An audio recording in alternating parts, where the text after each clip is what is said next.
Fallout continues after the racial remarks made by the president of the Lowndes County Board of Supervisors, Harry Sanders. Thank you for joining us tonight at 6.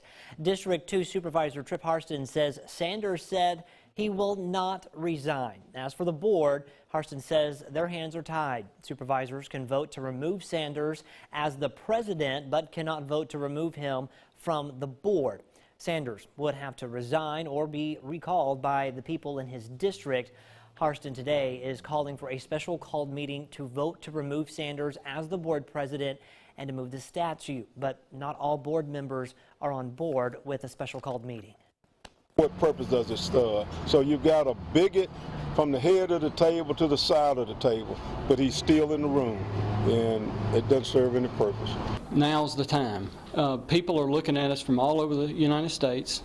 They're looking at us from countywide, especially from my district, and are asking, what are you doing? What are you doing to do something about this?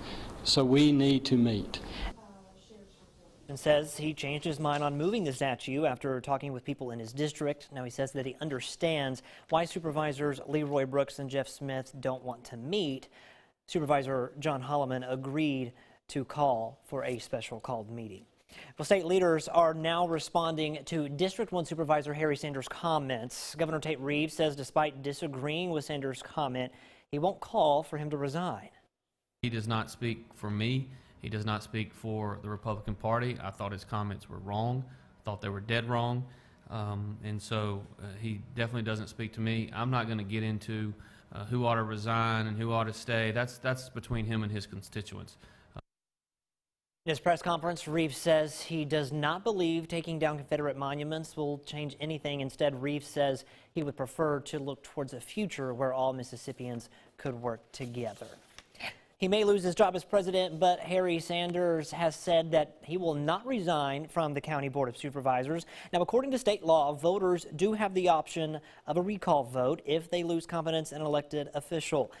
A petition must be signed by qualified voters and sent to the governor requesting a county elected official be stripped or recalled from office. Law requires 51% of the voters in that district to sign the petition. For example, there are 8,791 registered voters in District 1 of Lowndes County. In District 1, at least 4,484 valid signatures are required to send the request to the governor.